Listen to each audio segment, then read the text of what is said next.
you had said you and your brother had wanted to find something that you could really shine in. It sounds like you did shine. Yeah, my brother and I really shined within rock climbing. Yeah. He himself also held a Canadian record in speed climbing, Wow. but we both competed internationally and on the World Cup scene for many, many years. So you were good at it. Did you love it? Loved it. I loved rock climbing. Love rock climbing. I've kind of turned that life into now my personal life. It's my career, and it's going to be my career path probably for my entire life. Um, Hi, my name is Alison Stewart Patterson. I also go by Speed, and I grew up in Kamloops, BC. Ah. And then you're now living in Squamish? Yeah, I live in Squamish, BC now. I've only ever lived in BC, so it's all I've ever known. So, would you prefer me to call you Allison or would you prefer me to call you Speed? I go by Alison and Speed, so whatever you prefer to call me, I'll respond to. Oh, But okay. generally, like friends and family, yeah, it's generally very 50-50. So Okay, so I'm going to call you Speed. great, And perfect. and then soon I'm going to ask you about that nickname as well. But I'll just start with, okay, you were born in Kamloops, you ended up in Squamish. Why don't you tell me a bit about your story? How did you go from one to the other? Yeah. So I grew up in Kamloops, BC. I left there when I was about 17. I moved to Victoria to be a part of a climbing academy, actually, in Saanich. I spent about 5 years in Victoria. I did a diploma in sports performance Mm. at Camosun College, and then I stayed for probably another year or two. I became the assistant manager at the Boulders Climbing Gym in Saanich. And then from there, my boyfriend at the time was moving to Vancouver. So from there, we both picked up our lives and moved them to Vancouver, where I started to work at the Hive Climbing Gym. Uh, that relationship didn't work out too well, and I ended up meeting my current partner. And from there, we met at the Hive and just kind of found like a new community there. All of my or a lot of my really great friends right now, I still met from that same time frame. So I was like, yeah, 2021-ish. Mm. Um, and then, yeah, I spent about 5 years living in Vancouver. And we would spend, I would say, probably 3 to 4 days a week in Squamish, coming up, doing some rock climbing, traveling around, doing whatever, exploring. And I was at a position where I was leaving my job at the Hive, and I told my partner, let's move to Squamish. So we moved to Squamish in May of 2021, and we bought a home last May. So yeah, we're gonna stay in Squamish for probably a pretty long time. Wow. So yours is the typical climbing come to Squamish person. Yeah, very typical Squamish life. Doing a lot of climbing, a lot of biking. Yeah. So I'm going to ask you, I want to circle back first and then we'll Mm-hmm. come to, what you're doing currently. But I want to circle back to that time when you were working at the Hive, etc. And you actually sounds like you've been working in climbing. That's been your main jobs. Can you tell me what those jobs look like? What does a job in climbing look like? Yeah, so I've had a very large variety of jobs, all kind of within climbing gyms. I got one of my first climbing certifications when I was 14 or 15 years old, where I started to like teach youth, mostly, yeah, kids programs as well as some school programs. And then from there, I kind of took on an assistant manager job, so like working the front desk and checking people in and making sure that like safety checks were all happening. Um, and slightly after that, I moved to Vancouver, started at the Hive. The Hive is a bouldering gym, so the safety risks were slightly different. It was a lot more, yeah, teaching more adult rock climbers rather than youth rock climbers. Um, I then also worked at SFU Recreation and helped start up their rock climbing while kind of doing some very similar things. So would you need a certification to do those things, or is it just time in the role, or? Climbing's a pretty young sport, so I would say that you don't need too many certifications to get yourself started, but then to progress yourself within the career, it's good to have a few certifications, especially when it comes to teaching and safety protocols and risk management protocols. Right. Okay. So, and then did you do any competitive climbing yourself in that time? Or is that something that you do in climbing, or is it just recreational? Um, what was the first part of that question? Was your climbing just purely Yeah. recreational? Was it for work, or was it were you competing as a hmm climber? I started rock climbing as a competitive rock climber. Mm. I was about 6 or 7 years old in Kamloops, and my brother and I started at the same time. We were looking for something that really made us shine. We had like other sports like swimming or gymnastics, but it just wasn't what we were put on this earth for. So my parents are both rock climbers, and they said, let's try rock climbing." So they put us on the competitive team. We rock climbed on the competitive team for many, many years. I stopped competing competitively when I was about 21, but in that time frame, I competed at like 15 World Cups and Wow. 6 Youth World Championships. So I am pretty well traveled when it comes to competing in rock climbing. You know, when I asked the question, I didn't even know if you competed as a rock climber. Like, I just don't know enough about Yeah, it. no, for sure. And Not a so, lot of people know that like you can compete in rock climbing, yeah, and it was I said earlier, like it is like a very young sport. So I'm seeing like it's starting to gain popularity now, but a lot of folks, yeah, don't know that competing is a thing. And there are 3 different disciplines in rock climbing. We all compete on artificial structures, and one is speed climbing, so that's climbing really quickly up the wall. Another one is difficulty rock climbing or sport climbing, and that's kind of when you climb as high as you can with a rope, and then each hold is a point. So whoever gets the highest amount of points wins. And usually there's a few rounds in that. And then bouldering is climbing without a rope, so to a lower height, maybe about 15 feet, and you try and do as many of the rock climbs as possible. hmm. Does that circle back to where you got your name from? Hello, thank you for watching and joining in here with Meet Squamish. I appreciate having you here. My guest today is Alison Stewart Patterson. I hope you're enjoying her, also known as Speed. And if you stick around, you're going to find out why would they call her Speed. And there's more than one reason, so check that out. Um, we have a new person on every week. I'm hoping that you will keep joining in to meet them as we go. Please leave comments down below about who you'd like me to interview next, who you're interested in seeing more of, and any other comments that you might have. I think Speed is an excellent example of a great person who comes to Squamish to do one of the things that we do here. Not me, I don't climb, but you know, you come to Squamish because of the things that are offered with our abundant natural activities, and then they fall in love and they become a contributing member of our community. In her case, with the climbing gym, and I think her story is fascinating, and I hope you agree. So thank you for joining. Appreciate you coming, and stick around now to watch the rest of Speed. Yeah, so do you want me to get into the Sure, your nickname. nickname? So my nickname is Speed. While I was working at the Hive, I had a fellow colleague, but also now a really close friend of mine. He was giving nicknames to all of the staff, and it was his way of making everyone feel included and everything like that. So I have like a very unique background. So yes, I held a Canadian record in speed climbing for like Wow. 5 years. Um, it got broken in 2019, maybe 2018. And then I also used to race my car a little bit. So I used to do autocross. I had this mint green Civic Si, and you just like race around a course on your own, going around pylons and such. But then, like, ironic to all of that, I'm like very slow and very methodical when it comes to like everything that I do in the rest of my life.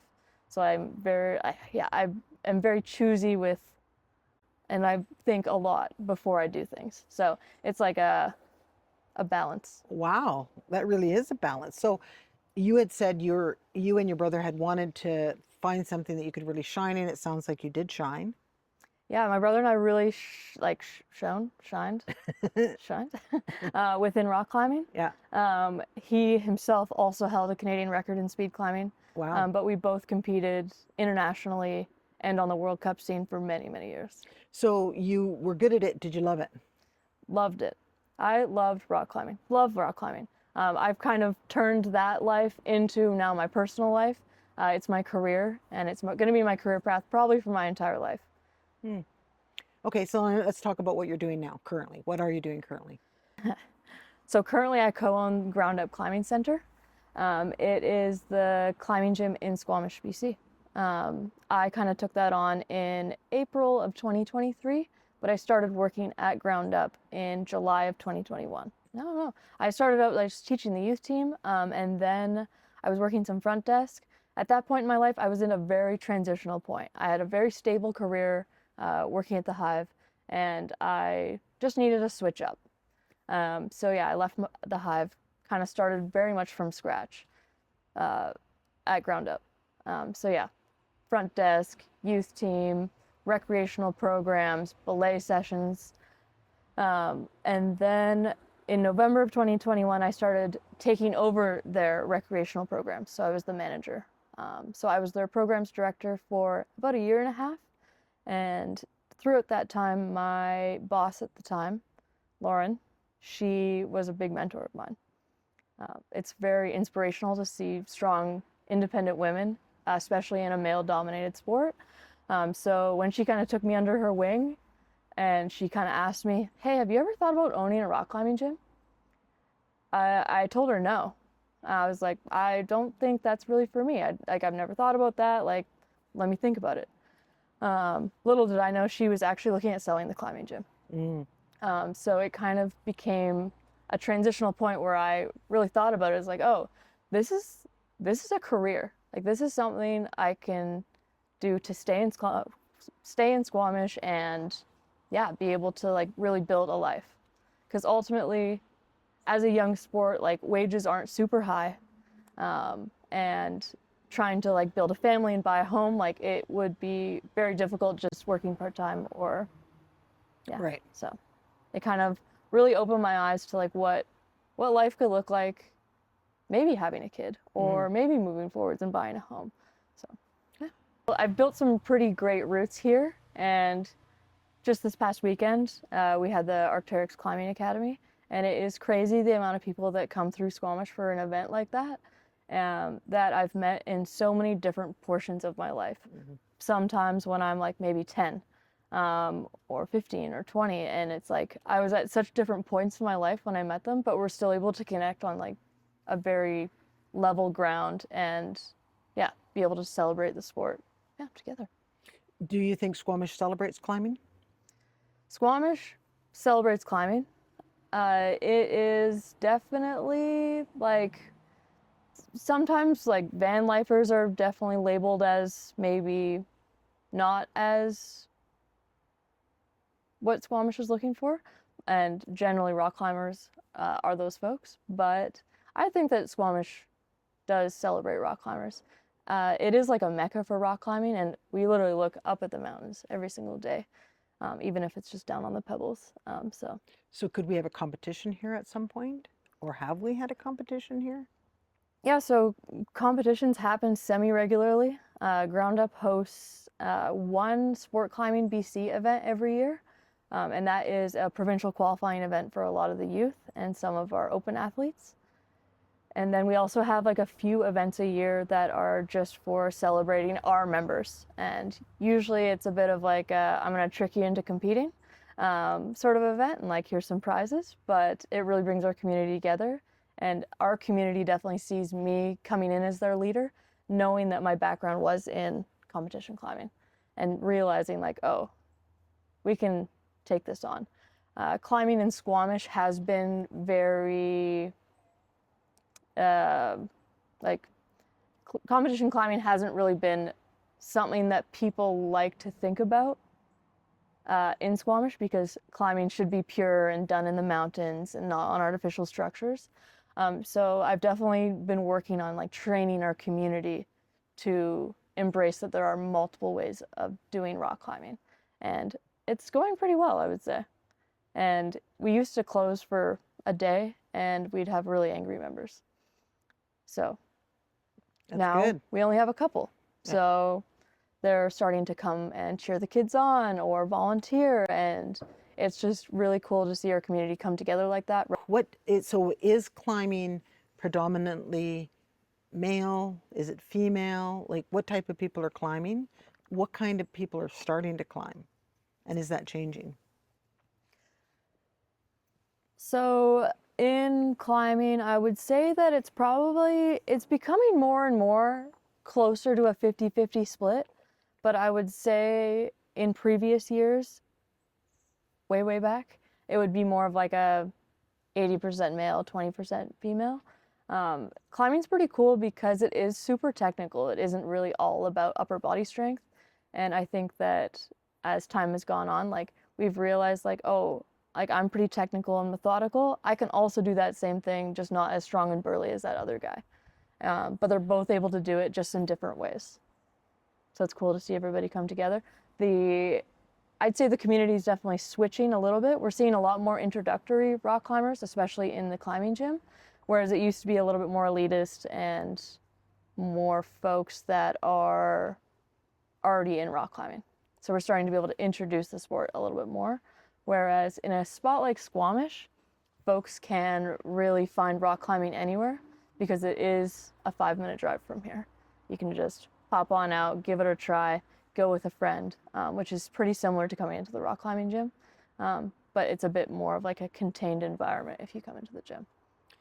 Well, and if you didn't have a friend who'd climb, how would you get into it if you didn't have a gym to kind of go to as a starting point?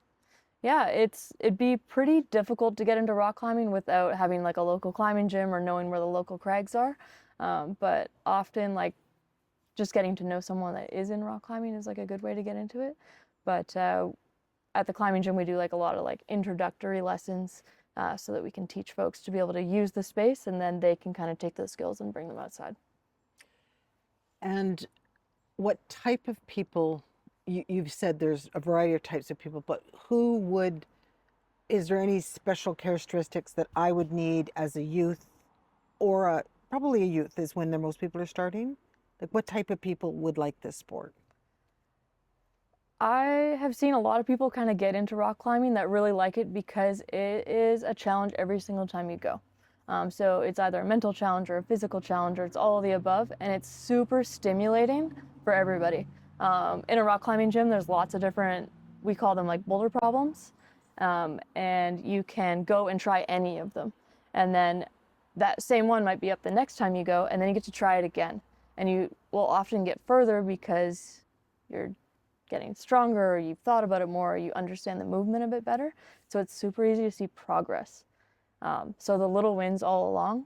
And then you can go try one that's like maybe just as hard, just beside it. And then you can also test your skills on that one. And then you're like, oh, maybe I'm ready for the next level. And then you go up to the next level and you're like, whoa, this is pretty hard. You keep coming back, and then all of a sudden you're doing that next level. So I'd say it's pretty addictive, and folks like to be able to, come back and just challenge themselves. Especially in bouldering, you don't need somebody else to come and help you with that. Nobody needs to be holding the rope, so you can, just come in and test your skills and try it out. So anybody could try it. Anybody can try it, yeah, for sure. And then, like, what if you have fears of heights? So we work with lots of people that have a fear of heights, and we usually just like work within their comfort levels. And you can kind of like work up to a certain point, and it's like, nope, this is it. And it's like, okay, great, let's come down. And you can climb on down, or we'll lower them down if we're using a rope, and just like keep pushing that boundary, because often that boundary will just get pushed a little bit further each time. But if we push it too far, that's where we start to regress. Right. So yeah, a lot of folks working with that. My boyfriend as well hates heights. He just doesn't look down. But he's a lot more of just like just do it type of guy. Yeah, because I have a height problem, and that's one of the reasons why I haven't really tried it, but that's the main reason why I didn't want my feet to be off the ground. But yeah, I've taken lots of like really beginner rock climbers climbing, and they really like to push their boundaries, but just enough. And it's like you never really want to climb too high because you want to be comfortable like falling from where you're at. Right. So if you slip accidentally or something like that, so you need to be able to climb as high as you're comfortable falling from. So yeah, we work within those boundaries and like, yeah, it's just nice to be able to like push just a little further. It's like, oh, even if you get one hold further, it's still a win. What else do you do for fun? Or do you have any time outside for fun? Or is it just work? So some of the other things I like to do for fun, I do own a mountain bike. I only use it a couple times a year, but my boyfriend is a pretty avid mountain biker, so it's something fun that we like to either do together or I like to do with some girlfriends. And it is a sport that I found difficult to pick up because I'm learning it as an adult. So it's exciting and very scary all at the same time. I also like to sew. So I spend some time, yeah, on the weekends. I like to sew fleece hats primarily, which are a huge hit for Christmas presents in the wintertime. What else do I do for fun? I mean, board games are pretty fun. Um, we have a sprinter van, so we like to camp on the weekends. I also grew up like skiing quite a bit. My mom was a ski patroller at Sun Peaks for many, many years, so we spent a lot of time skiing growing up, which is great because now that's a huge skill to have through the winter because in the wintertime it is very hard to climb outside. It's just way too cold, and I don't need to climb in the cold. Just stay So inside. it sounds like you're having a lot of fun here. Yeah, I mean, Squamish has everything that there is to offer. Mountains for every type of activity. Yeah, that's right. I agree. Anything missing in Squamish for you? I'd say something that's maybe missing in Squamish is maybe a movie theater. That would be pretty cool. Um, we also have a ton of friends that live in Vancouver. So it'd be nice if the proximity was a little bit closer, but also it is nice because it is only really a 45-minute drive to be able to get down and have that like busy city activity. I like how slow it is up here compared to Vancouver. Okay. So if you had a magic wand and you could change one thing about Squamish, what would that be? I'd say like maybe one of the things I would change about Squamish is make it less, not touristy, but less transient. I'd say a lot of folks struggle to stay in Squamish past the like 1 year mark because they realize it's hard to meet people. It's a little expensive, and they just like don't find their groove into things. And I always like to say like Squamish either like spits you out and you end up on the other side, or you leave. Because yeah, young folks in their mid 20s, they're really trying to find like where they want to be. So I'd say like I've made a lot of friends over the years, but a lot of them will end up leaving Squamish, and then that's a tough relationship to continue. Same question, but opposite. If you had a magic wand and there was one thing that you wanted to stay the same, what would that be? I think one thing I'd like to stay the same is probably the population. Squamish is growing pretty quickly. Everyone wants to move to Squamish because it is so pretty and it does have all those things to offer. But that being said, it's also just getting really, really busy. Yeah. Okay. Now, is there, if I was to ask you your favorite restaurant? My favorite restaurant in Squamish is honestly probably like Taka Ramen or Manpuku. Just some great spots to go. Cute little sushi restaurants. Your favorite climb? My favorite climb to do in Squamish? Ooh. I would say one of my favorite climbs in Squamish, there's this V7 called Golden Boy. It kind of like traverses from right to left, and it's got like a crimp line that's like pretty fun and definitely like in my style of rock climbing. For ropes, I would say probably Face the Music. It's a 512A in Cheakamus Canyon, and it was my first 12A, so that was kind of exciting. I think I did it when I was like 13 or something, and I've gone back and done it a couple of times. So, Do you have a favorite bike trail? my favorite bike trail, well, my bike trails in general are a little limited, but a classic half Nelson lap is probably one of my favorites. But I also really love the challenge of leave of absence. I haven't been able to put it all together, but I find I can do all the pieces on different days, but just not on the same go. It's like mentally and physically challenging for me. Your favorite event that happens in Squamish? My favorite event that happens in Squamish is probably the Arc'teryx Academy that happens every year. It brings so many people together with such similar likes. Can you name some Squamish people Hmm. that have either helped you out or that you've like been a mentor or have done something great and have made being in Squamish fantastic? Some Hmm. great Squamish people, either new to Squamish or have been in Squamish or whatever, just some people that make a difference to you. Yeah, so some of the people that have like maybe made a difference for me in Squamish, one would be Lauren Watson. She started ground up in 2015 and then yeah, kind of mentored me within the climbing community for many years. And she's still around, which is great. Love running into her. Um, I mean, a little cliche, but Teal's one of my great friends that lives in Squamish. And yeah, it's been amazing kind of seeing her not participate in a lot of the sports that I do, but always willing to do it and always willing to try. And I am kind of a new sewer, and she's been really showing me how to kind of be a bit more confident when it comes to putting things together. I made a shirt like last week or 2 weeks ago, and now I get to wear it, which is pretty exciting. Yeah, okay. And anything else? Is there any other piece of wisdom or anything that you wish that people of Squamish knew? Or this is your time to shout out to them. Yeah. I did some volunteer work with a organization called Mountain Mentors for a few years, and it's yeah, females mentoring females, mostly in this yeah, ski or climb or hike industries. And I've met countless amounts of women that are just so empowering through that program. And I don't currently do any volunteer work with them, but it's pretty cool that I'm still connected with a lot of the mentees that I did have previously. So that's pretty cool.